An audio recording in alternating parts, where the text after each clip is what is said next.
Welcome to a Skyrim Addict podcast, where I will discuss my adventures and misadventures through Skyrim. Join me. Add your stories, add your tales. Let's get into this thing.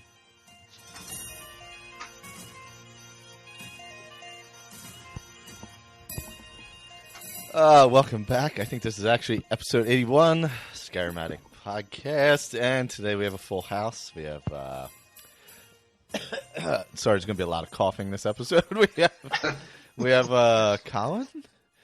Hello, sir. And we have Victor. Howdy, howdy. And we have Juan. Hello. And we have Jeremy. Hello. We have like a full slate of people. And this is all because I didn't play enough Skyrim this week. And and I've been digging holes in Minecraft, and albeit with a Skyrim texture pack. So I guess that's it. I have that on my Vita. I have the Minecraft with the Skyrim texture pack. Yeah, I picked it up, but I have it on. I think we have it on every stinking device. But I've been playing it on the Xbox One, just messing around with it. I think it started because Connor was doing something. I was like, I'll play a little bit, and then like 5 hours later, I was like, okay, yeah. That's not bad. Yeah, but I was because I'm in the middle of Worm's Tooth on mine still on Skyrim. But Victor, you said you started up again? Yeah, I was thinking about it a couple of weeks or a week ago or so, and I thought, that maybe one of the reasons that I sort of got off Skyrim a lot was that the last two characters I played were kind of evil and nasty, and there was a vampire and there was a cannibal necromage, and it just sort of got depressed, and I that's not really my style. Thing. Yeah. I really like playing evil characters, so I thought, well, I'm going to start a new game, and so yesterday I spent all afternoon updating all my mods and going through a lot of stuff and taking out a lot of cruft and building a new game with mods and things. Oh, okay. Character, and I've been playing a little bit this morning, just messing around with stuff, getting it balanced and working together, and so it's been fun. I haven't done that in months. What mods are you focusing on? What type of mods are you focusing on? Well, I got my usual. I mean, I've probably got about 150 mods right now in the game. And it's a lot of my usual stuff, a lot of the visuals and things. Yeah. What most people play, and my sort of core of gameplay mods like dynamic things and harvest overhaul and all that stuff. But I decided to do a more of a merchant kind of guy who's cool. He's also a fighter, but so I'm using three mods that work with that. One's called Trade and Barter, which I've plugged into a number of playthroughs before, which is good. It sort of changes the merchant levels and things. And a one called Trade Routes, which is really good. Allows you to harvest or mine things at one end of Skyrim and sell them for a profit at the other end where they're scarce. Oh, I like that idea. Yeah, it's really cool. And it's got a few little quests attached to it that I've never actually played before. And so I'm going to try those. And then one called Real Estate, which allows you to buy and sell buildings. Oh, wow. Whether they're merchants or houses or whatever. All of these take a while, some gameplay to actually get leveled up to where they're effective. I threw Revenge of the Enemies got updated last year, so I put that back in, and I'm still using iNeed. I decided to go with the vanilla game start this time instead of all the alternate start. Oh, okay, no alt start this time. No, well, it was fun. I hadn't done that in a long time either, so that was fun. And I'm also running. Several of the big survival mods have been updated within the last few months. Hunterborn and Frostfall is now at version 3.01 or something like that. So that's all redone. And it has a new module called Campfire, which goes with it. Oh, cool. New sort of a updated camping section, which you can use as standalone or with Frostfall. then I've got a bunch of cool little things that I've discovered over the last year or so. One called Honed Metal, where you can have smiths do things for you, temper your weapons and armor and stuff like that. Oh, I like that, where you don't have to learn it yourself. You can just Right. pay It costs for you it. money and it takes some time, game time. You drop it off, and eventually you get a little notice that says it's done, and you go back and pick it up. It's really cool. That's not. I feel like that is something that is missing actually from the Yeah. vanilla game. Yeah. Yeah. And there's another one called Order My Items, where you can actually just order stuff to be made by, or at a a merchant or something like that. You can order ingredients from an alchemist, things like that. Oh, cool. Yeah, that makes a lot of sense. Mhm. And it doesn't really change the game, other than making it more realistic, I think. Right. Yeah. Exactly. It just adds some really nice little details into the game.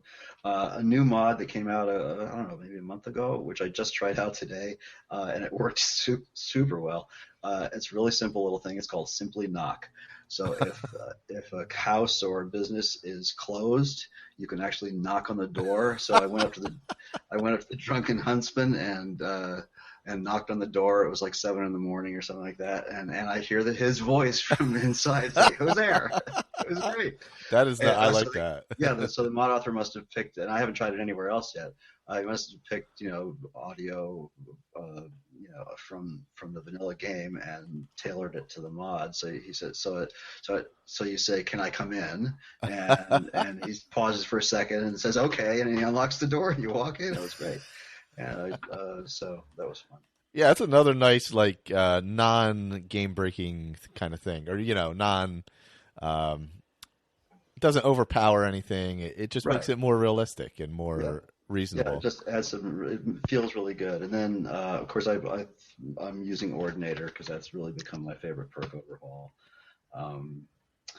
And what else? I won't bore people too much longer with all this stuff. A new one called Religion, which adds prayer and meditation. Oh, cool!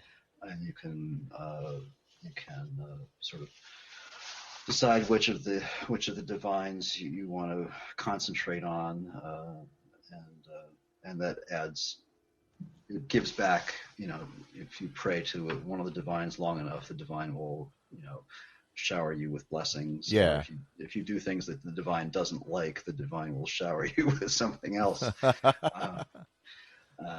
And I guess I put in Obis, which I've used before. That's the organized bandits in Skyrim, and a few other things that I've used before. So that's good. Nice. So we'll see how all this stabilized. I made a bashed patch for it all and read up on a lot of new stuff. So it seems to be running pretty smoothly. So far, yeah. So far, it's I'm getting there's a lot of stuff in there. I added a lot of textures and things, so it's I'm running in between 40 and 50 frames per second for the most part. That's still pretty good with all that on there. Yeah, it's not bad. It's not bad. I'm not running an EMB. I'm going to try to avoid that because that really just is a killer.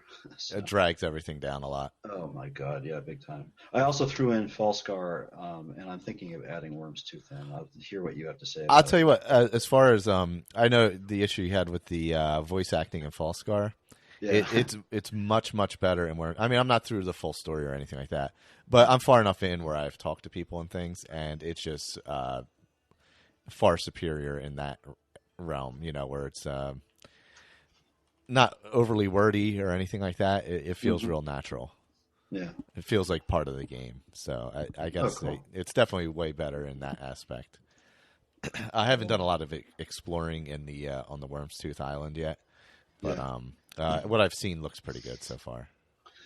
I'll have to check it out and look for patches and stuff like that for it. I think it's definitely something like as a merchant or a crafter where it would be a great quest to go down because you get so many dragon bones.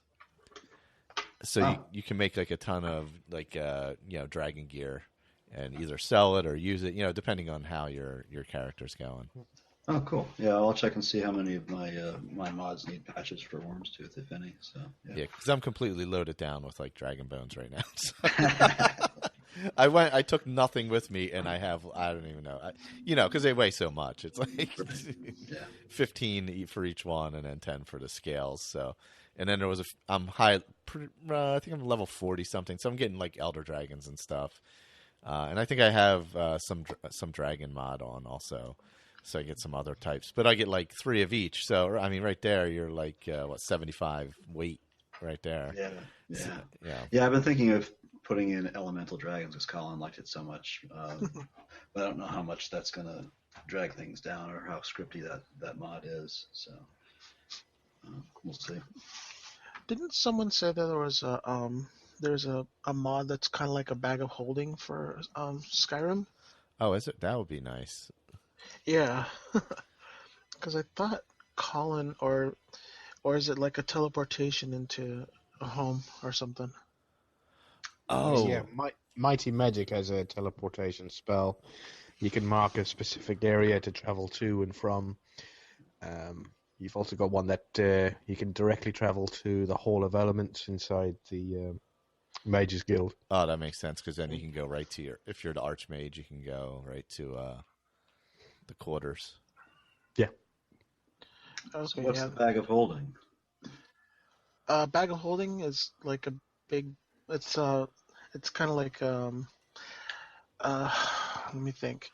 I think it's in the Harry Potter universe or some other wizarding universe where you have this little sack and you can just throw as much stuff as you want in there and it doesn't weigh anything. The TARDIS sack, basically. Yeah. Yeah. There you go. Every wizarding type world has something similar to it, I think. There's a couple spells. I don't know if it's what was that one you just mentioned, Colin? I forget the something magic, mighty magic.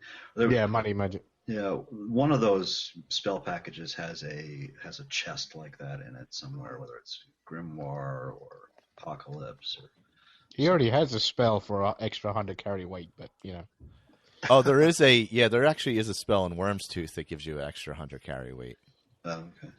Which is something that was nice. There was a few spells that I did find on the island when I got there too. It was like carry weight, I think Night Eye, and a few other things. Which I think Night Eye was in Oblivion. So it may have been some of the spells that were in Oblivion that they used in Worm's Tooth as well. Because I know like carry Night weight Eye was. in Oblivion much more than in Oh than god, Skyrim. yeah, it's far better. You can actually. I never used the vanilla night vision. I always use a mod called Predator Vision, which makes it. Yeah, the night vision in Oblivion you can actually see. Right, exactly. I think that's the biggest difference. And then they had the carry weight spell too in Oblivion, which was nice.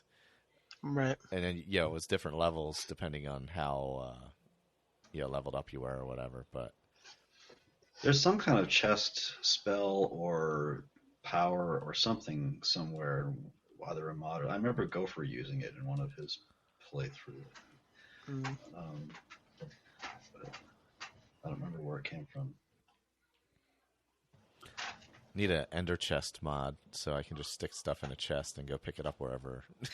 Yeah. on the other end somewhere. Yeah, but I'm going to have to take a look at some of those ones you added on for the merchant one. Because I think once I'm done with this character, I want to maybe just do something different. But I think I'm going to play this one for a while. Most of them you really need to start a new game with. Yeah, I don't like. Yeah, I like completely starting over and focusing things that I kind of have an idea that I want to use. Yeah. For that particular playthrough. But I am still enjoying the Conjuration playthrough I'm doing quite a bit. I've never really run around with an army before. I think that's why I'm enjoying it so much. It's like it's crazy. Not bad. So Juan, you've been playing some ESO? I did a little bit of ESO. That was grinding or a little bit of grinding. I was working on my veteran 11 character. So I am working on the Almeri Dominion quests and getting through there. I also did a little bit of the Orsinium, which is a really nice world there. Oh, awesome. That's one thing that I do like about. Well, there is one thing I like about ESO is the bank system where basically every area has a bank, and you throw everything in there, and then you can and basically it's available at every other bank. So I like that. Um, and but yeah, I think I am in. I don't even know how to pronounce it. It's like Greatwood or Grotwood. So there's a few things in there. I mostly just went to go train my horse, trying to get it maxed out, and I and doing setting more traits for armor, so I can max that out as well. I have just a few more in every. I think all the wood crafting stuff is almost complete, except for the final trait. So I may have to see if I can join a guild or something and do some trading to get more stuff to to be train able to on. do that. So then I can because I'm trying to get the armor where I can get two of the stones to just get a little bit better character or make better armor, I guess. Yeah, so the crafting's pretty important in ESO, huh? Yeah, because you start out with nothing, and unless you have a friend or something that is trained up and can make you some nice armor, um, it's in the beginning. It's not difficult, but um, it's definitely a challenge. All my new characters have the benefit of getting all my champion points as well as Oh, okay. I can craft them armor. So my new characters are a lot easier to go through all the main stories Because than you already have that available to you. yeah. Um, so uh, yeah, and then I did a little bit of Skyrim as well. I still kind of grinding through the Thieves Guild. So I finished Golden Glow Okay. Estate, which is always fun when you're sub 10. But I want to get the pickpocket training for. I'm still want to make that reverse pickpocket assassin. Yeah, I always wanted. I that's one thing I kind of want to do with this character now that I have. Just keep leveling and do that as well because that is so fun. But I've never gotten it high enough where I was like consistently killing people with my poisons. Ah, You know, because you really need to up your alchemy pretty good too.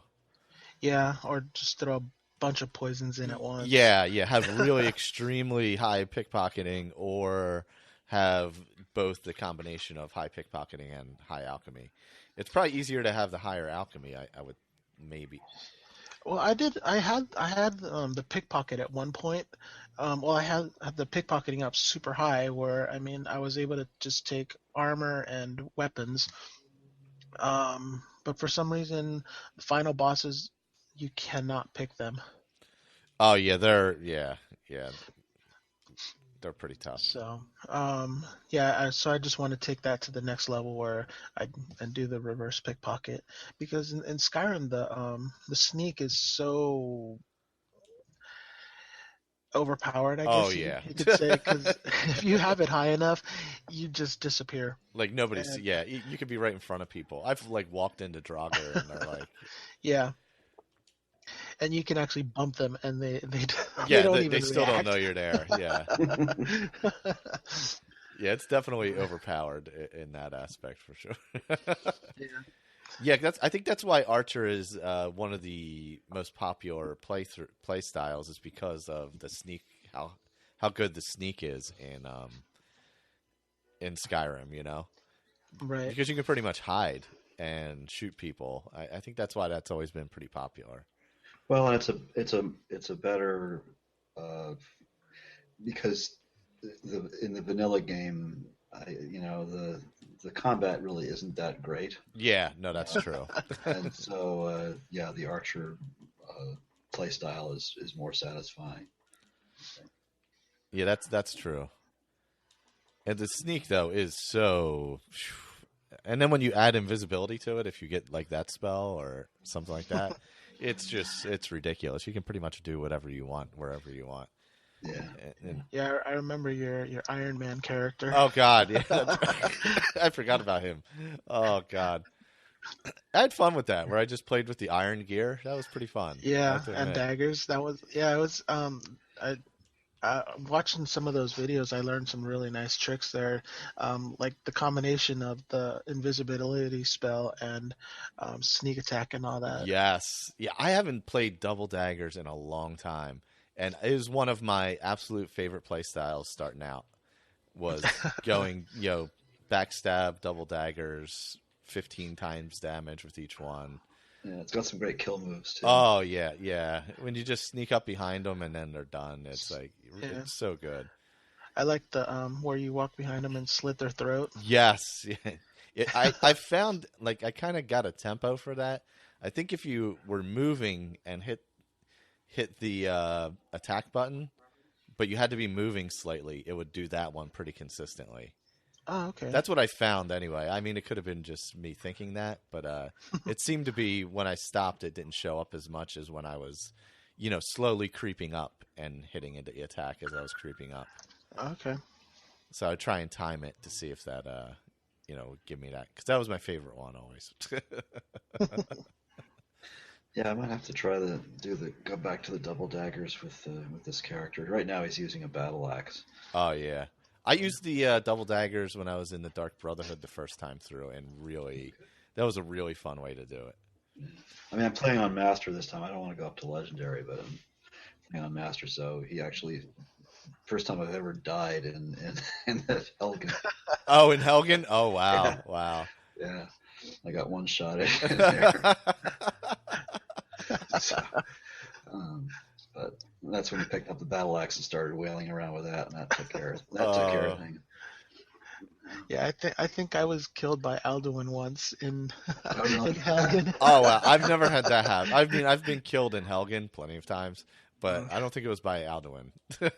Yeah, he shouted me down a couple times. Oh, did he?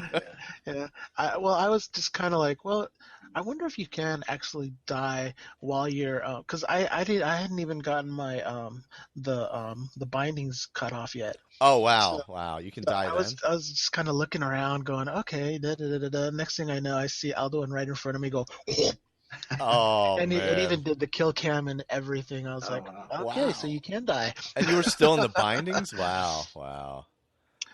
I did not know you could die in the bindings still. Yeah, that's why I did it. Kind of like when I found out that you can die in the beginning of Fallout 4 if you don't if you don't. Oh yeah, if you don't. That's shelter. Right. You didn't go to the shelter, right? Yeah, I was just kind of wandering around looking at everything and seeing everybody running because I'm like, I wonder what happens because it's like stuff that I've never done in the past where it's like usually it's just I follow the course of the game and everything and because of listening to you guys the shows and listen to everybody play through, I'm like, well, let's see what happens, It's like it's actually nice having a community where people talk about their playthroughs and everything because you sit there and you kind of I think more about what if or what if I do this because I'm thinking of starting a Fallout 4 character where I'm gonna not go into Concord. Okay. And see what happens if I don't go to the Museum of History or and not ever meet up with Preston Garvey. Yeah, just try like a whole different path and see what happens.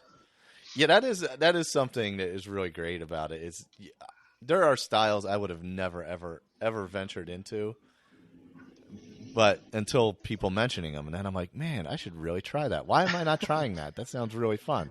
And otherwise, I would just be, I would still be double daggers and an archer, maybe with a little, little destruction magic here and there or something, But, yeah, because I never knew what's her name went to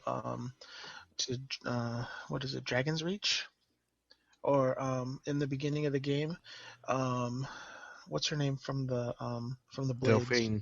Yeah, I didn't know Delphine went over to talk to the wizard, and oh yeah, she's standing at the table. Yeah. Yeah, because I always went straight for the golden claw for the guy at the store. Yeah. Yeah. So when I showed up at Dragon's Reach, I already had the plaque or the dragon stone and everything. So I never went back. So I never saw that interaction. Oh, that's cool. Yeah, it's because she's standing. That's what I'm doing with this current playthrough. I decided to sort of follow at least that part of the vanilla game, sort of follow the scripting, the main kind of the way they're prompting you to do it. So I went from Riverwood to Whiterun first, and then I'm going back to do even though you get the quest from Lucan, but I think you're generally supposed to go to Whiterun first. I guess supposed to doesn't really apply to Bethesda games, but yeah.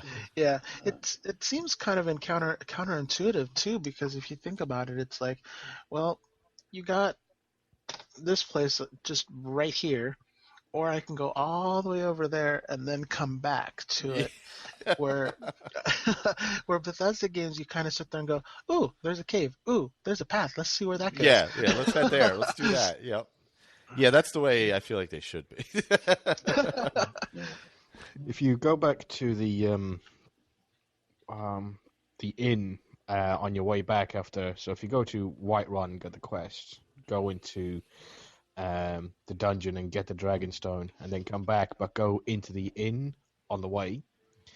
You go in there, Delphine isn't in there, and you say to the barman, "Oh, can I rent a room?" And he's going, "No, the innkeeper's out." Yeah. Oh, wow. He's like, "Well, what am I supposed to do?" And he goes, "Well, you just sit at the table. I won't bother you none." And sort of like just put your head down to the table, but I can't sell you a room because the innkeeper's not here. I know, I've never done that. Yeah, that surprised the heck out of me the first time I happened to me. I thought, what the heck? The innkeeper's out? What are you talking about? Yeah. Give me a fucking room, man. Yeah, that's right. Yeah, so I hit him. It was pretty powerful. He was not pleased. Oh, you attacked him? Yeah, I said, you. He wouldn't give me a room, so I punched him in the face. Yeah, I just wanted to see what happens. So I quick saved him and I attacked him. Oh, that's good. Yeah. Yeah, I don't think I've ever gone there in between, so I never really noticed. That is crazy. That's pretty funny, though.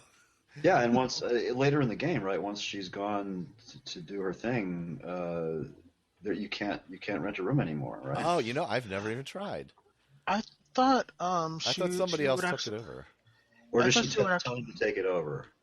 I think she tells him to take it over because I remember somebody said something about him having a sad face, sad puppy dog face. I forgot about that. If you watches her walk out the door, he's obviously got a crush on her or something. I think it was Colin in one of his playthroughs that said that. Was it Victor? Okay. Yeah. I forgot all about that. Sad puppy dog face. It's amazing how they account for those things that you wouldn't even consider. Who thought of that? Like, oh, you know what? Delphine's leaving. You can't buy a room there. We got to put in some dialogue for that. Yeah. I remember when before the game came out, they were talking about how if the shopkeepers died, there was always somebody to take it over. Mm-hmm. Yeah. That was part of the talk, and that was one of the things where you're just like, oh wow, that's great, because they also said that person would also take over the quest giving aspect of that shop or whatever if it was necessary. Oh yeah, because you would need that. Yeah, that's true. Yeah. Yeah, Isolde takes over from Bellathor. That's funny because whenever I hear Bellathor or Lucan, I hear Nick Valentine. Oh yeah. I never even considered that. Oh god, poor Bellathor. He's died so many times. I feel like in my playthroughs, it's like. Yeah. Well, I know he got kidnapped by vampires in one of mine. Oh yeah, well that's what happens. The vampires always get him in mine. Yeah. Once I Well, start Dawnguard, it's like, and he loves running down the end of the street, battling the vampires. Great. yeah. Yeah, because I think it was one of the little side quests for the companions. Hmm. Um, and they said, oh, one of our prominent um, townsfolk was kidnapped and taken over here, and you got to go save him. So I go in there, and it was Bellathor. I was And like, then you're oh, like, okay. oh wait, it's him. Never mind.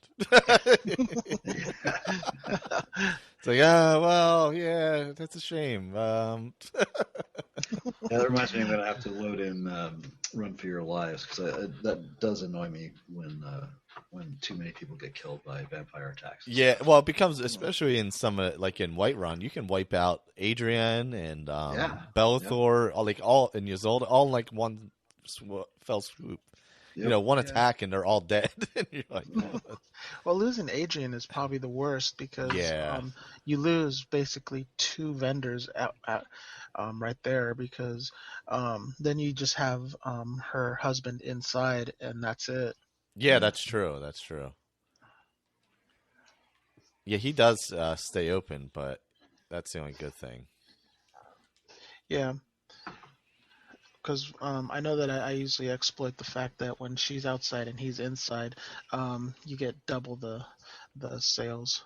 Yeah, that is a good thing that they're separate and they have separate Yeah. economies, basically. Yeah. Well, once she walks inside, Then they're the they're same, right? yeah, yeah. So it's kind of weird that way that works, but you just kind of exploit it a little bit. Yeah, because I use them. Whiterun's good because you have 3 smithing people you can sell to, which is nice. So, Yeah. and I don't think there's any other town with that many. There's two in Oh, Solitude, you know what? right?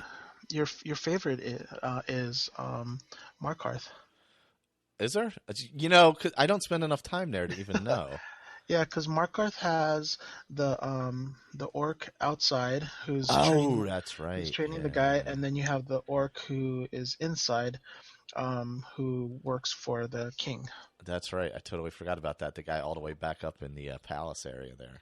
Yeah, he's kind of tucked away, so it's really easy to forget about him. Yeah, because he's just off in the he's off in the back there, in the very back of the right corner of the palace, basically, or Understone Keep. Understone Keep. Sorry, he's just hanging out there. So yeah, that is true. There's quite a few in there too. I didn't even think of that. They're all spread out too. It's not as easy to find as. Yeah, they're not all compact like in Whiterun, where everybody's right around each other. Because I know Andrew doesn't like walking around there as well. It's so easy to get lost in Markarth. It's just so easy to get lost there. There's probably places in there that I haven't found that I didn't even realize were there. That's actually a pretty good possibility now that I think about it. I know there's a Thieves Guild stash in a barrel underneath the waterfall. Oh, is there? I did not even know that. It's got some decent stuff in there. I think you have to be in the Thieves Guild or you have to be pretty high up in it before it appears. Before it appears there. I think it happens as soon as you open up as soon as you do all, 5 crimes or 10 crimes in that hold. Oh, when you open up the do the special ones for the hold there. Yeah. Where you get the special quest or whatever. Yeah. After that, then I think the cache's open. Oh, cool. Yeah, I didn't even realize that. Yeah, I think most cities have 2 or 3, and they're just randomly filled. Huh. I have to. I think it's been a while since I've gone that far into the Thieves Guild. Oh, weren't you saying you were going to add one of the mods for the Thieves Guild or something? Yeah. I think I did the Grey Cowl of Nocturnal. That's the one I'm going to run off of that. Yeah, that's one I haven't done. I'd like to do that sometime. Yeah, I haven't done that either. I think I'd like to try that. Yes, and then for the Dark Brotherhood, I did the Dark Brotherhood Resurrection. So we'll see when I get to those. There's a minor sort of Thieves Guild mod that I've used a couple times that's fun called Thieves Guild Requirements that kind of changes things. You have to actually have stolen X number of items and things before Brynjolf will even talk to you. Oh wow. And well, it's like Yeah. you can't just sort of waltz in there. Well, you can, but this mod prevents that. And then it changes. You can balance a lot of those fetch quests, or more or less, per city and all that and everything. Right. It's got a lot of settings to it that are pretty good. Yeah, I mean it does make sense that you would have to like maybe pick some pockets or steal some stuff just because of just the opening conversation. It's like, I see that you've never made an honest buck in your life, and you're just like, Right. what are you talking about? I haven't stolen anything yet. I'm level 3. I just wandered over here. Yeah. Yeah. So that's out there. Oh man! Now you haven't played a lot of Skyrim, right, Jeremy? No, that's correct. Yeah, I played a few days of it, and then got sidetracked back to Fallout. Yeah, so I kind of had an idea for this one now that we know enough about the game, playing long enough, maybe and we have a basic idea of what the next 3 DLCs are going to be. A general scope. Yeah. How do you think that affects the development of 6 and what they would add into that Elder Scrolls 6? Like, I think definitely the settlement building will be something you're going to see expanded. Yeah, I was actually thinking about that and was wondering if maybe that was a result of how modders in Oblivion and in Skyrim rebuilt was it Kvatch and Helgen, and they're just like, well, I mean, if people really like rebuilding these places that we've destroyed, why not just start one from scratch? I was thinking maybe that was a result of that, because they seem to really pay a lot of attention to the modding community and stuff that comes out. They go, oh, maybe we can incorporate that, because I know that the mounted combat was added as a result of the modding community as well. Oh yeah, that's right. Yeah, because that wasn't in the original. That's right. Yeah. Right. Sometimes it does take a backward step, though. Yeah, have you noticed that all the fucking the followers, when you tell them to wait, they wait and be passive. Oh yeah. What kind of fucking idiot just stands there and lets somebody wail on them with a fucking hatchet? Yeah, no matter what's going on, they're just That's hanging gotta out. be the most retarded thing I've ever Yep. heard in my entire life. Well, again, that may very well be like a balance issue or a performance issue, that they made a choice there not to have too many NPCs wandering around doing scripted things, so they just sort of park them. No, are you talking about Colin? Are you talking about when like if you tap on them to make it do an action and then you hit stay? Yeah, then, when you tell them to stay, they wait and they be passive. While you're getting attacked around you. Yeah, while enemies are attacking you or even attacking them, they won't react. They just stand there, stock still, won't attack, won't do anything. Right, whereas in Skyrim, they do. They have little routes they take, right? Yeah. Yeah. Yeah, because that is odd. That's definitely a negative. What's worse is if you forget to tell them to follow and they just sit there. Oh yeah, and then you lose. You're like, oh crap! Where did I tell him to stay? Yeah, I've done that. Yeah. Yeah, there's no find feature either, is there? No. Yeah, I think the settlement thing though could really add a lot, because you could basically set up an alchemy farm. Oh yeah. If you focus on alchemy, you could you could basically become your own vendor with materials and stuff very easily. Especially if you set up your own little shops in your settlement. Yeah. Or even set up a mine if you're a smith. I think that would be an interesting thing as well. And hopefully in a few years, whenever that happens, something they could get to. Yeah, it's all doable. I mean, all that stuff is available from mods already, so it's all there. I mean, and a lot of it. Yeah, I think there's even stuff in the game, written into the game, that hasn't been activated, again, because I think they balance things towards the consoles where there's less power. Yeah. And I found Nernroot in the Commonwealth. That's right. Wasn't it on like the ship or something? I forget where I found it. Yeah, it's an experimental plant up on the Pridwin. Yeah, yep, that's Okay, right. yeah, okay. Yeah, I heard. I've never seen it because I haven't been up there, but I heard it was up there. Yeah. Yeah, I've been playing earlier in the week. I was playing with my melee character who has decided to join the Brotherhood. So, because I haven't done that full quest line yet. So. Yeah, I think my melee character is doing the full railroad, just straight railroad. So she is at the point where she is gonna rescue the 13 synths. Oh, cool. What trying to think. What one thing I do think went backwards is quests. Not enough. Do you think maybe? I don't think in Elder Scrolls you'll ever run out of quests, whereas on Fallout you kind of do. But I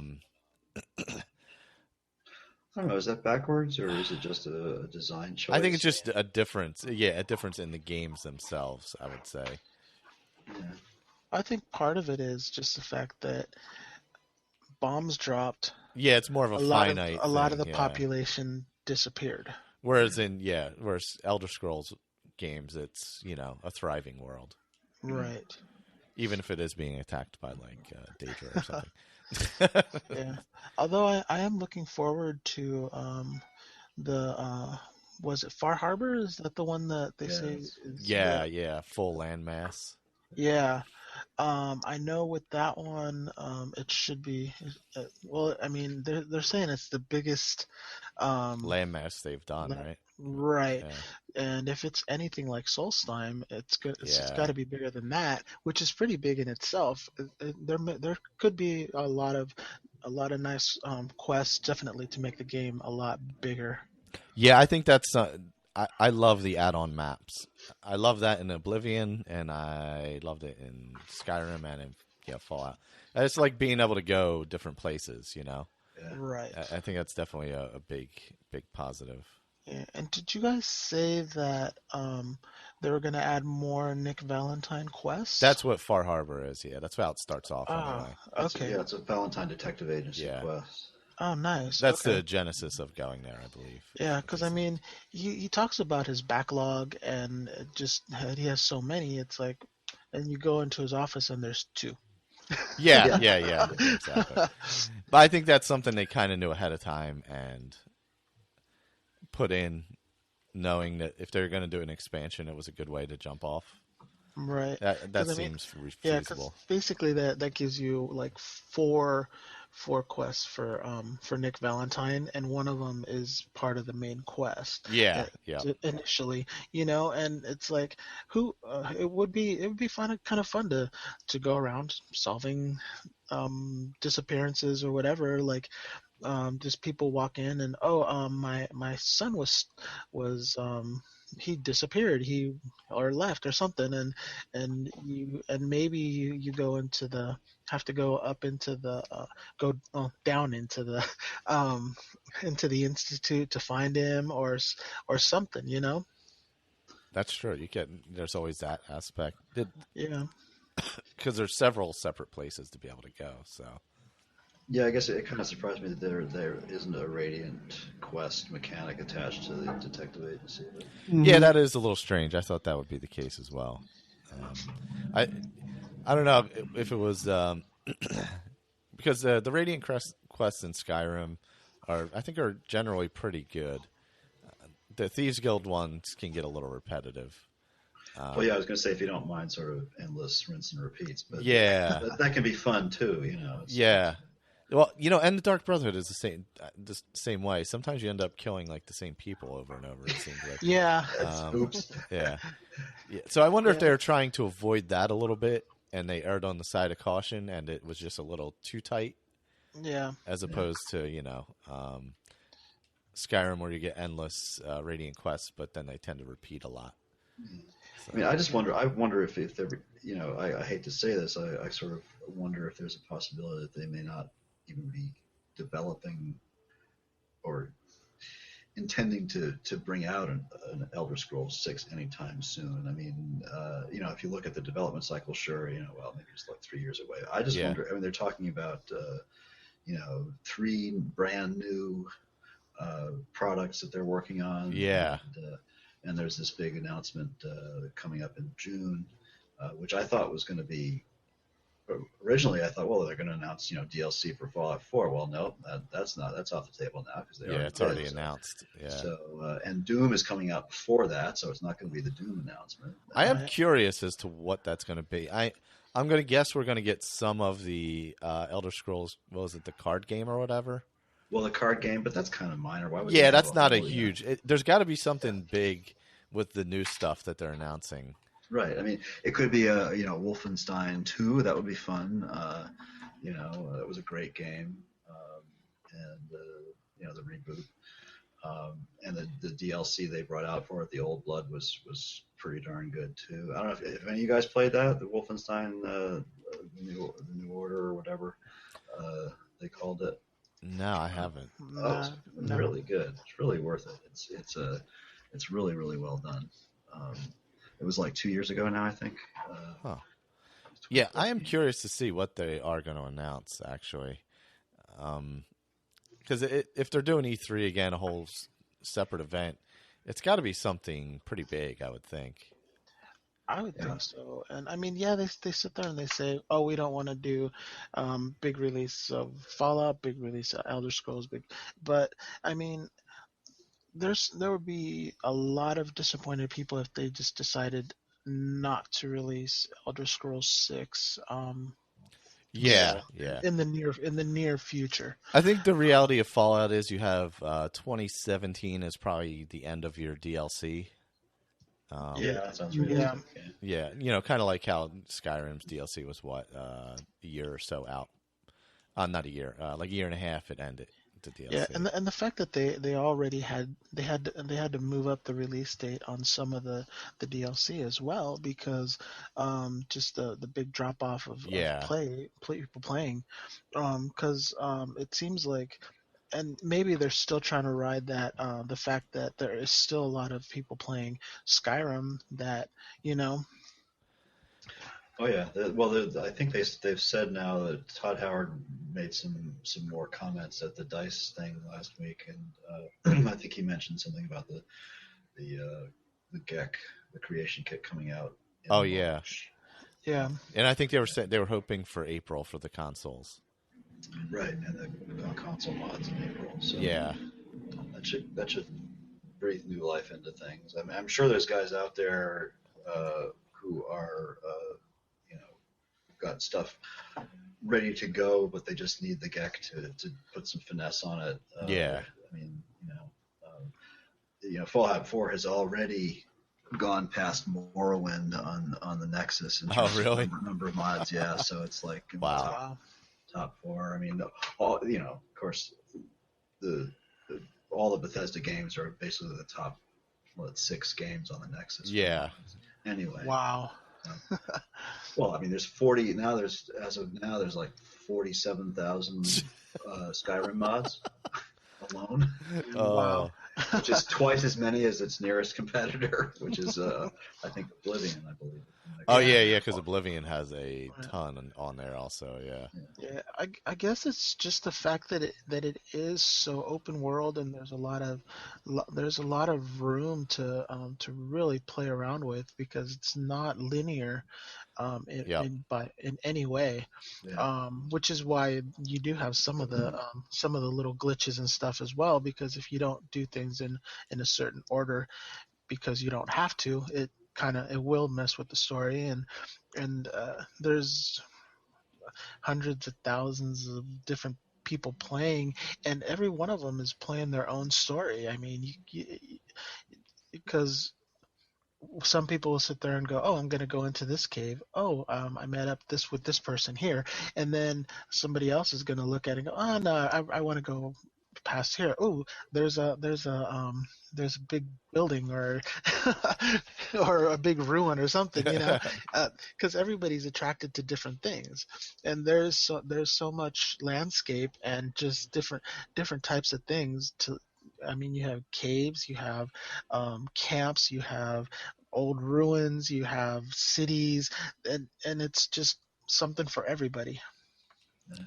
Do you think they would ever venture into like a modern day style game to try and hit that market?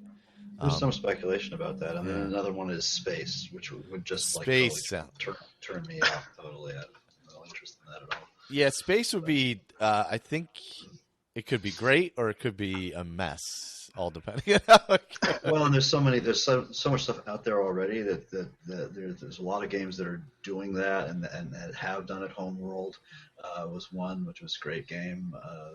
But and then right now there's things like Elite Dangerous, and there's Star Citizen that's been sort of percolating for the last 2 or 3 years, sucking in money and putting nothing out.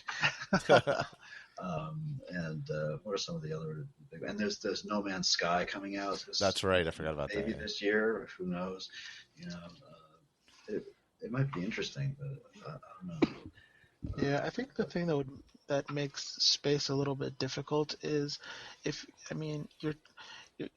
you'd end up traveling between planets or space stations. So you'd be creating an entire new planet, or you just sit there and say, oh, there's this little island on this giant planet and the rest is inhospitable, or it's all water or something. And so you kind of either I think if it was space or science fiction based, I think maybe it would just have to be, like you say, a planet and not space travel as such.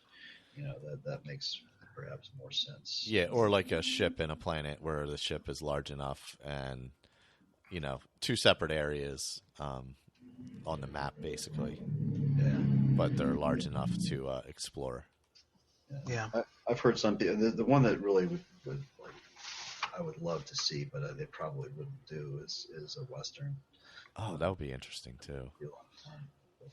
Yeah, Western stuff seems to be pretty good. I know I was looking at the backwards compatibility stuff, and I know that Red Dead Redemption is definitely in the top 10 of games that people want to see backwards compatible. Yeah, and I wouldn't be surprised if Fuzi is working on a Red Dead 2. Was it Rockstar? I can't remember who did that. Yeah, Rockstar. That was a Rockstar. Yeah. Right. Yeah, that sounds right. Yeah, I know Andrew loved that game. Yeah, that was his first. I've never played it, so I would definitely like to see it go backwards compatible. Yeah, me too, because I would like to hop in on it as well. Because I don't think I never did play it, so definitely be something to check out. Yeah, it's I am intrigued by their multiple announcements. I mean, I don't know, maybe they'll have another. They did so well with Fallout Shelter, maybe another mobile game is an announcement, but something completely different. Well, the card game's gonna be mobile, right? Yeah, I believe the card game is mobile. Yeah. So I'm guessing that's definitely one of them, but that's already been announced though, so I don't know if it's really an announcement to announce it again. Yeah, well, they did announce it at E3 as well. Last year, right? Yeah. Right, and they also announced the Dishonored 2. Dishonored as well. Oh, that's right. So we already know that's coming. So, God, it's gonna be interesting. And they announced the re-release of Dishonored. Oh yeah, and which is really good, by the way. I've played that. Oh, okay. It looks awesome. Yeah, it's well worth if you played it or you never finished it or whatever. It looks super good. Okay. I wonder if backwards compatibility would be some announcement they would make. Yeah. Maybe Skyrim redone. I can't see them doing it, but I mean, that would be. I could see them doing it in advance for the next game, maybe. You know what I mean? Maybe. Or like a Skyrim HD version for the consoles, maybe. I don't know. Yeah. Right. Yeah. I mean, because you're not going to sell it on PC because it doesn't add anything. No.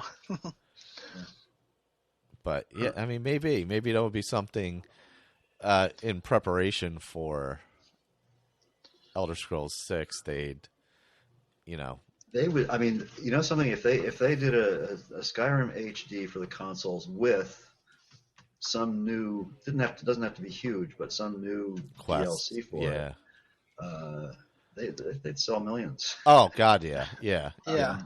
Here's this expansion pack of whatever. Pick an island somewhere where you go to, or even an underground area or a Dwemer area or whatever. You know. Right. Oh, yeah. Horse armor. Yeah. Horse armor. Yeah. Yes, you get great horse armor. Wow, Colin, what a great idea. And here, diamond or horse armor. It'd probably also help with some of the holdouts that are still on their 360s and PS3s to jump into the new consoles. Yeah, that's true. Yeah. I'm sure. Yeah, I'm sure. You know, I mean, I don't know. It all depends on, obviously, for them, the cost of doing it and blah blah blah and all that. But yeah, they work in small teams too. I think Bethesda's well known for not having huge teams working on these games. Mm-hmm. You know, so that's one reason why they work a little slower than some other studios. But I mean, they've got to have had a couple in the works or in the wings for Skyrim anyway. yeah, there had to be things that got shelved that I'm were sure there partially are, done. you know? Yeah. It's just like the stuff that people are finding inside Fallout 4, you know, with the arena thing for the combat zone that was never put, you know, that was sort of killed and Oh yeah, for a comment. Yeah. Yeah. Stuff like that. They're also I was listening to some guy. He's one of the modders that's doing a lot of work for Fallout 4. His he calls himself DD Productions, but he does a podcast. He's a real crank too. But he was talking about, because he's building an alternate perk system for Fallout 4. And he was talking about that, and asshole this and asshole that, and then he said, and they can't even fucking take this crap out of the game. He's found code for soul gems in Fallout 4. He's found code for from being left over from Skyrim. Left over from Skyrim. Yeah, so, Oh wow. so yeah. Soul gems would be awesome though. Really, yeah. You could enchant your gun. Yeah. Oh man, yeah, that's true. There has to be at least one or two DLCs they started or ventured into or came up with a concept for, and that that they didn't go with. Right, they wouldn't be too hard to, or you never know. Perhaps they've been in secret negotiations with some of the really good mod authors out there. Yeah. To build a DLC pack for them, which would make total sense. So yeah, it'd be very cool. Yeah, I would love to see something like that. I think something like that would, if it's say going to be 20, I don't know, what is it, 2016 now? Say it's going to be 2019. Oh my God. Yeah. I'm saying worst case. I'm hoping that's worst No, case I know. scenario. You're right. That's probably where they're looking at. Fingers crossed that that's worst case scenario. But if they're looking to push to 2019, I mean, you're talking a game that still has life that they could. It may not have the life on the consoles that it does on Steam, but that they could rejuvenate a bit with, with a DLC from modders or something like that. You know what I mean? Not necessarily from modders, but updating it for the new consoles with a whole new pack of stuff. Yeah. Well, I mean, they did start relationships with some of these people during that whole debacle last year with the mods. That's true. So and they had they mishandle it. Yeah, obviously, and I think they've acknowledged that. And but they do have relationships with some of these modders. So I mean, there's people out there like that do really beautiful work, and I wouldn't be surprised if Bethesda if they haven't thought about it. Well, I'd be surprised if they haven't thought about it. I would be shocked if they had. People like Eleonora, who does these gorgeous homes, and she does mods for Fallout 4 too. She's done several really nice clothing mods and things. It's just Cryptopire, who's another female modder. She's the one who wrote this trade and barter. Or excuse me, the trade routes or trade and barter, I forget which one, but a whole bunch of other stuff. She's done amazing things in Skyrim. A lot of the sort of the building block mods that people use, the complete crafting overhaul and weapons and armor, just all kinds of crazy good stuff. Yeah, I wonder if they announce an HD version. That would be right after the creation kit for Fallout 4 came out, and right after the supposedly the console creation kit comes out. Wonder if that would allow them to do modding for Skyrim on a new console with, say, a new updated version. How easy that would be to do. I don't know. You know what I mean? Because if you're doing it for Fallout 4 and they're built off the same engine, right? Yeah, it's an updated engine. So how hard would it be to translate that? Yeah, I'm not even sure how updated it is. I think Yeah, a lot of people have sort of given them, dings on that. They're running on the same old engine, and a lot of it is, just not up to some of these stuff. And I don't know if maybe modders are going to run into that when they start working with the creation kit. Yeah. And is that something that would make it more feasible to do an updated updated Skyrim in anticipation of a announcement, say next year for, hey, we're going to be coming out in a year or so. Yeah, who knows? I mean, somehow I don't think we're going to hear a whole lot about Elder Scrolls 6. Although there was a rumor that as usual, something that he said at DICE. If there's a rumor, it's probably not true because things just for them. I forget what it was he said, but I mean, they have clearly stated 3 brand new projects. Yeah, new titles. Yeah. So I'm sure they're expanding. Maybe they're expanding some mobile stuff some more, other than obviously the card game. But that was such a success for them. Maybe they're because they can do that on a smaller scale. That might be something, and that's a huge market as well. So maybe it'll be like the younger Scrolls, because kids these days they don't want to play their dad's Elder Scrolls. That's crap. That's true. It could be something like that. I'm excited for it and to see what happens. It's always good to get a new title, no matter what. Just try it out at least. But it's always good to dream of the next Elder Scrolls. The Western themed open world idea sounds pretty cool. It sounds really cool. Yeah, because it would be kind of a combination of Fallout and Elder Scrolls, because you could have some melee weapons, and you can definitely do the two-handed gun fighting for FPS and all that. So I kind of like the idea of that. What about like an Age of Empires era game, or like a prehistoric era building open world game, kind of like Far Cry, where you can start. Well, I don't know. Do you? Well, Far Cry Primal, you don't. I mean, there's not a whole lot of. Well, I haven't played into it that far. I mean, Jeremy maybe has played farther than I have, but as far as I know, there's no like actual shelter building or anything like that. You craft weapons. There's some building, but it's nowhere near what Fallout is. It's more of go out and help this person. They come back to your settlement or your camp, and then you have an option to build them their hut, and then you can upgrade it once, and that's it. There's no. It's very, very basic. Okay. But there is a little bit of very small building in it. Yeah. Did you play any of the other Far Cry's, Jeremy?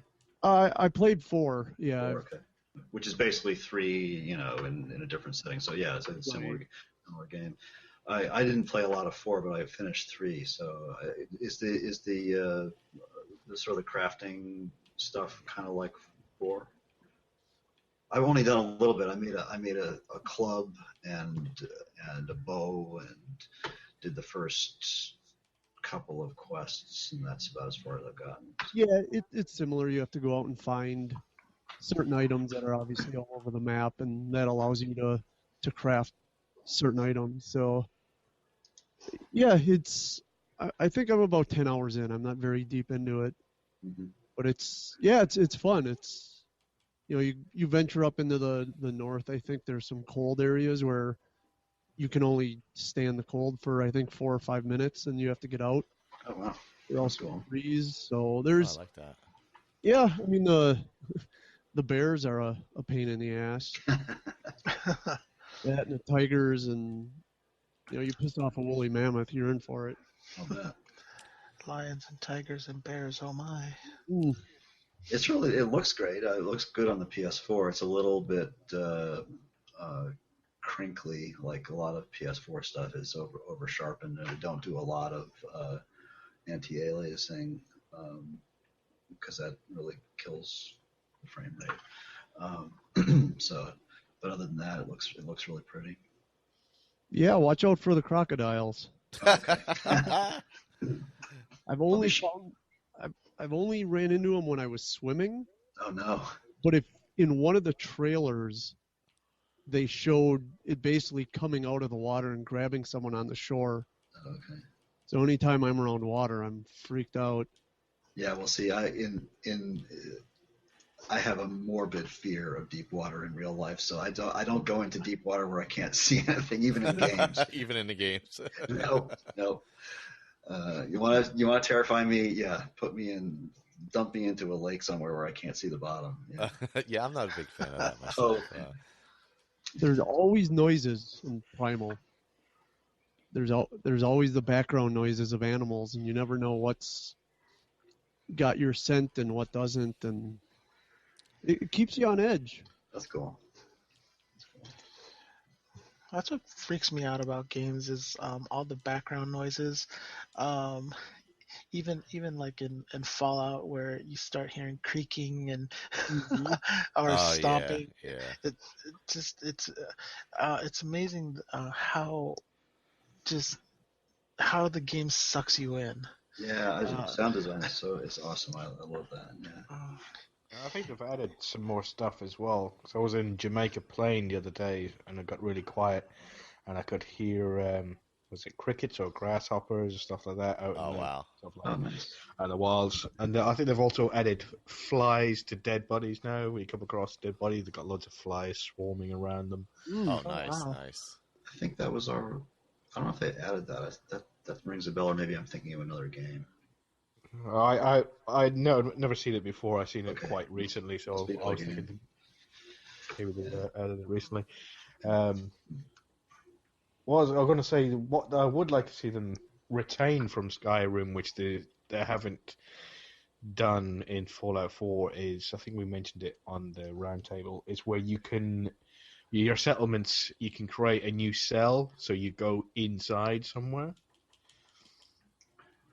You know how you build a Hearthfire home, and then you have to pass through the door, go inside, and sort of like, you're in a separate cell. I'd like to do that, because with all your settlement building, there's a place out east, I think, along the shore, and there's a basement in it. You go in there, you clear it, and it's all full of ghouls, and you go down, and then you find out that there's some ghoul who's been keeping his parents locked in. Oh, yeah. In the basement for 200 years, and he's trying to teach them. Yeah.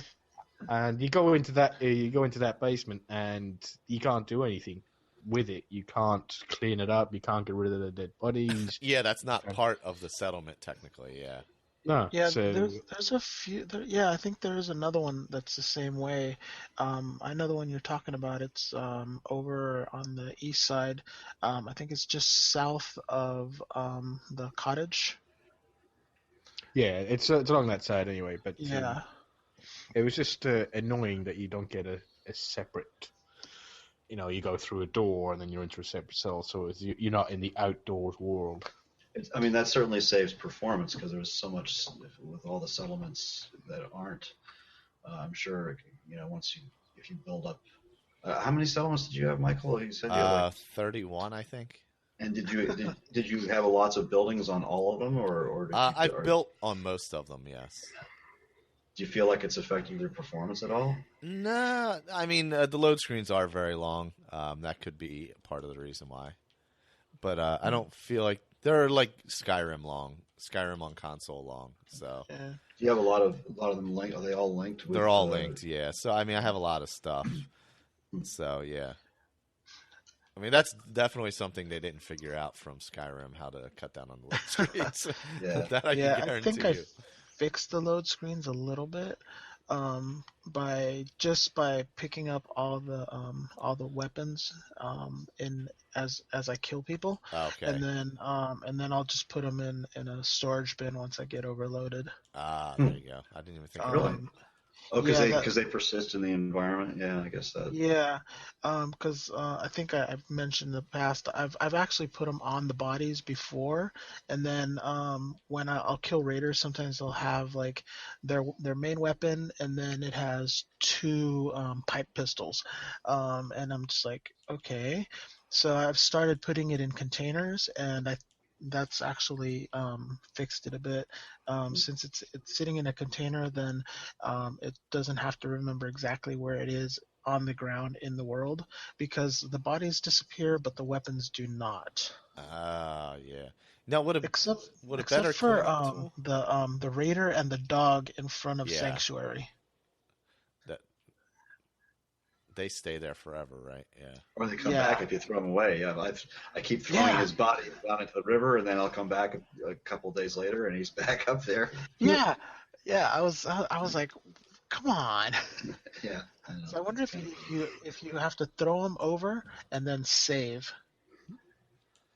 The only thing about putting buildings like that into their own cells, like, well, with Hearthfires anyway, at least in Skyrim, if you have a lot of stuff in there, the load screens going in and out of your Hearthfire homes would get, Yeah. extremely long. Yeah. and so You know, that's, all your crafting's going to be outside anyway.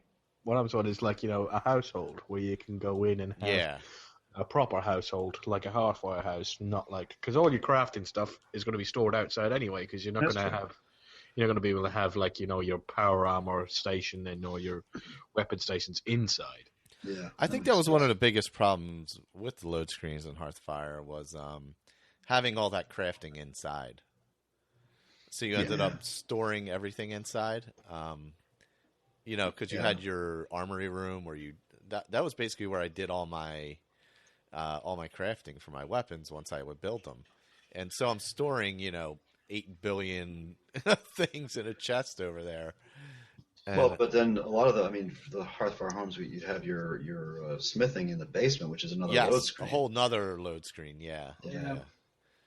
So Or actually, you could have it in both areas, which was also Yeah, you can just use the anvil in the back of the house. that's Yeah. true. Yeah.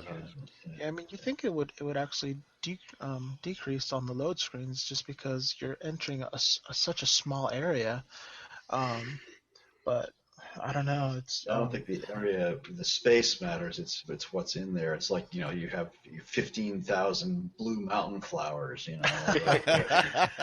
that is true. And they do have little elves in there building each flower outside. That's lining right. up. That's they do. Oh. Yeah.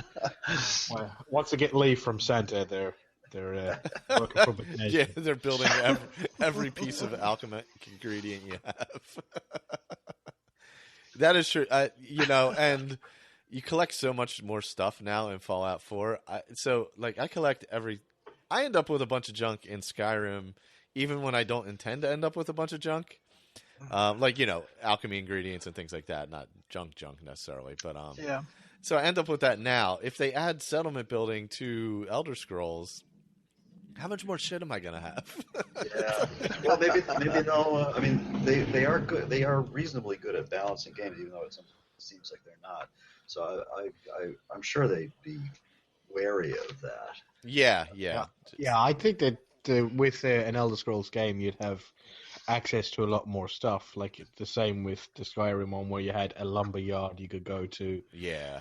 You wouldn't have to go out and collect every piece of iron and stuff like that on your own, like you do in Fallout. Yeah. You can just go to a lumber yard and a blacksmith and buy it. order your wood and order your. Or you just have your house Carl actually Go do get it. all the work for you as well. That's right. Yeah. I mean, they did kind of do something like that in Fallout 4 with the scrapper. the guy that goes out and collects stuff, but they don't collect a whole lot of stuff. Yeah, I don't even know what they collect. I have them at Yeah. scrapping stations. I don't know actually if they're actually collecting anything. Yeah, there's not much, but speaking of which, there's a mod called Northland Diggers, which adds a lot of new stations like that to the game. So way beyond the scrappers. I mean, so you can have your NPCs going out and collecting meat and going out and collecting vegetables. And, oh wow! And stuff. Okay, that's I like nice. that. Yeah. So you give them something specific to do.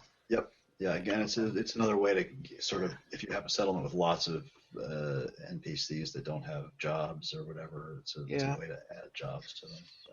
And there is a lot of scrapyards in the Fallout universe. landscape. Yeah. I mean, you think that once you clear it out, somebody would move in and go, okay, I'm going to be running this business, and this scrapyard deals with just steel, or this one is wood. This one over here is because it's all the military equipment that was destroyed. We sell all the scanners and the what are they called? The circuit boards and everything. All that kind of stuff. You know? Yeah. Well, that's something that I think it's always irritated me about the Fallout games is that it's been 200 years. I mean, they take the apocalypse thing a little too far, I think, or the permanence of it. I think you're giving humans too much credit there, Victor. No, I disagree. I think humans are constantly they are full of venality and greed, and so they're going to find ways to make an economy and make money. Plus, there's all the infrastructure. A lot of it is still in place. I mean, there's still nuclear reactors running. You think there's power all over the place. Sawmills, things like that are even basic. Yeah, I think somebody made the point of about the what are they, the cats? Oh yeah. they hot rod a power armor suit, but they can't fix a car. Yeah. Fix a damn Jeep, would you? And 4-wheel drive. There you go. Right. That's a good example. Anyway, it's maybe they'll develop that a little more. I don't know. Yeah. Hey, look, if you can survive Alduin taking over the world, these guys can get their power going again, Fucking A, man. It's not like they're getting hit with, a soul tear shout when they walk out. That's right. Yeah. Oh, man. Oh, well, this is, it's been fun. I'm starting to lose my voice a bit.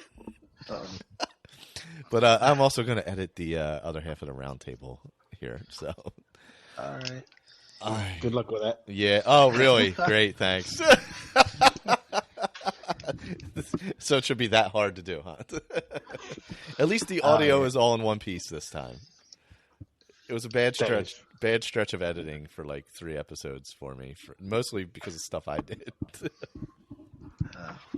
Well, you said you lost power while you were editing also, right? Oh, that was the best part. Yeah, the last episode. So the first half of the Fallout roundtable, I'm in the middle of recording it off of YouTube, and my power goes out. Oh God!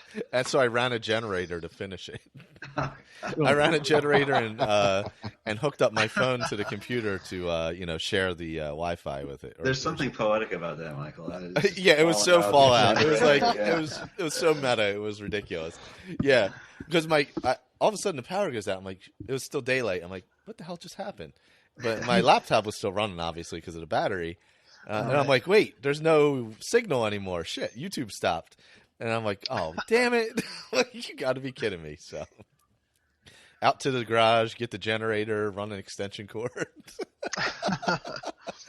And finished it up and shared my phone signal with the laptop and got it done. So It was a real Fallout episode of Fallout. So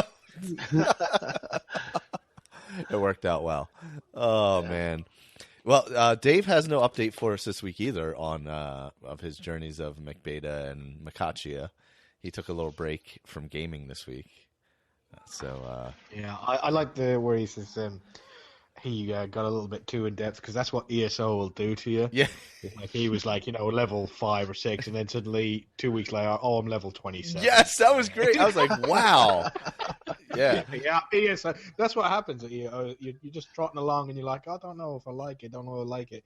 And then suddenly it's like 4 o'clock in the morning, and you're like, jumped up 15 levels, and you're like, you've got to go to work in 2 hours. You're like, do I call in sick? Yeah, I mean, once you get outside of the the the noobish beginning areas, it gets a lot better. And if you stay out of the main settlements, it's much better as well. Because I know that, let's see, Davin's Watch, Riften, and all the main cities, they just get you have all these guild members in one area, and they are doing all sorts of silliness. Sometimes it's fun to listen to. Sometimes you're just like, okay, let me go out and explore a little bit.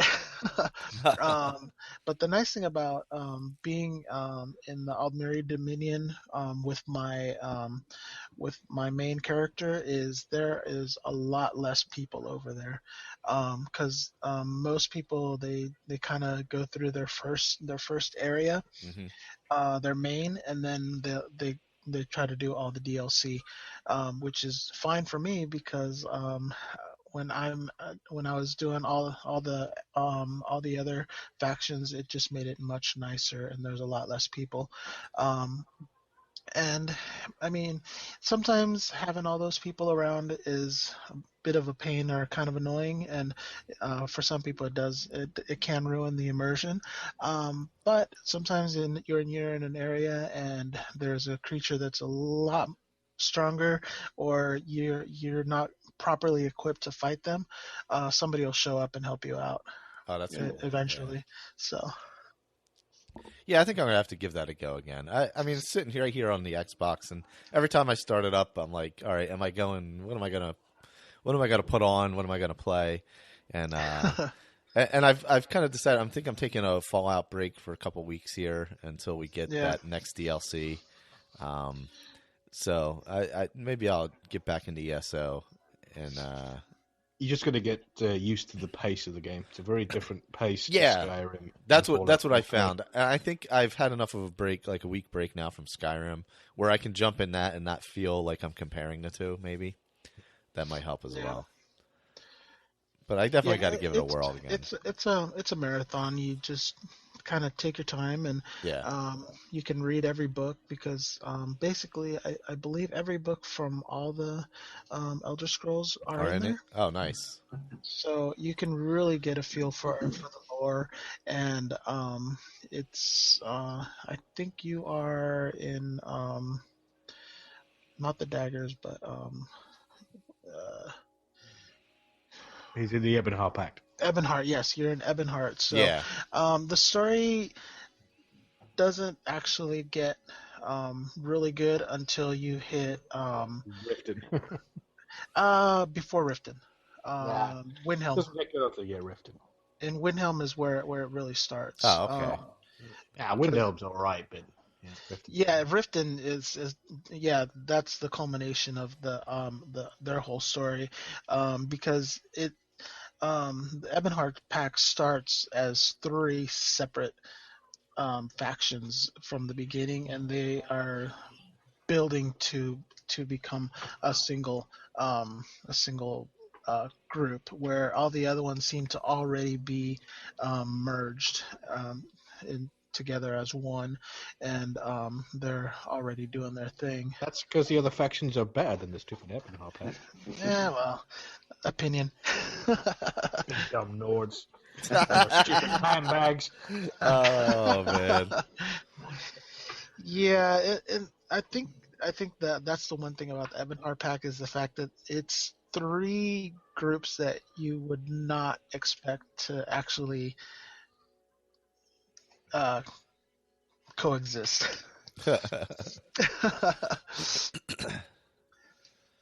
Yeah, I'll have to I've had enough time to game where I should be putting more time into it. Yeah. I always get sucked in. I got sucked into like some gnome building game on Steam this week. Nomoria or something like that. Oh. It like just came out the other day. It's kind of like SimCity-ish. Oh, wow. Kind of. Is it the one that my daughter's been playing? She's been playing something recently that's she loves that kind of stuff. Well, she's been playing a lot of Fire Emblem on her 3DS. Oh, okay. Yeah, I think I'm gonna try Styx this week. Yeah, Styx is fun. It's Yeah, I also have Thief in the queue, so I might look at that one. Although I've heard it starts out okay, but then it just becomes weird. So we'll see. Was that a Games for Gold game? Because I might have that. I think Yeah. it was. Yeah. Okay. I think I do have it. Yeah. so you got it free? Yeah. Oh yeah, that's why I'm gonna try it. Yeah, it's not worth anything more than that. Well, I guess I'm sort of well, I don't know. Thief, the original Thief, is still one of my favorite games ever. But that's a long time ago, and it introduced a lot of really cool stuff. It was one of the first really solid stealth games. Oh, cool. Yeah. Where shadows made a difference and things stuff. like that. Yeah. Yeah, but that was I forget what year that came out, but it was good. Huh. I just didn't like the new one. I thought it was really weak. Yeah, because I always played Hitman as this very, very stealthy, and I really enjoyed that back in the original couple. Yeah, I kind of liked what was it? Sniper Elite. That one was. I haven't done that one. I have it it was on the Steam sale. I got it like super cheap. So Yeah, I three think was good. I played a little bit of 2, but a lot of 3. yeah, two. I didn't like the fact that you have to set up all your traps before you get in. So you're kind of you're planning your escape as you're discovering this area. Yeah. So I mean, you almost have to play it like 2 or 3 times. It forces you to play it more than once. Yeah. Yeah. Because you can't just it seems less of a sniper type thing where normally for a sniper I kind of consider it as one target, one shot, and then you're out. Where here you're kind of shooting your way through. Mm-hmm. And that's really the only thing that I didn't like about 2, but it looked like they kind of fixed it in 3, so I may have to check out 3. I'll have to look at that. Oh man! All right, before I choke here. Sorry about that, everybody. I'm just getting over it as my well. God. I think I'm just getting it. That's the problem. I'm starting up, but I'm battling. I'm battling hard. I'm like, no, this is not going to happen. I swear. But I think it is going to happen. I'm just hoping it's not. But so that's been another episode of Skyrim Addict Podcast. I'll be back next week with I don't know, some Skyrim, some whatever. Maybe I'll play Oblivion. Who the hell knows? But maybe we'll have to schedule some Fallout coming up here because I'll have the second part of the roundtable out today, hopefully. And Andrew sent me over a new song for it, so nice. And I'll have a new opening from him. So look forward to that today, and hopefully my power doesn't go out while I'm recording it off YouTube. And I don't have to run a generator again. Yeah. All right. All right. Goodbye, everyone. Bye. Take care. Bye-bye. Good night, guys. Bye. Thanks for listening to this episode of Skyrim Addict. You can find all of our contact information, YouTube channel information, as well as other shows over at asapodcasting.com, including our newest show, The Fallout Feed. Special thanks to Claire Lafar for the show's artwork. You can find her stuff at etsy.com/MayaFirePrints, MayaFirePrints. And a thank you to Dan Bull for the use of his music in the roundtable open and close. You can find him on YouTube or iTunes. Just search Dan Bull. Once again, thanks for listening, and later, everyone.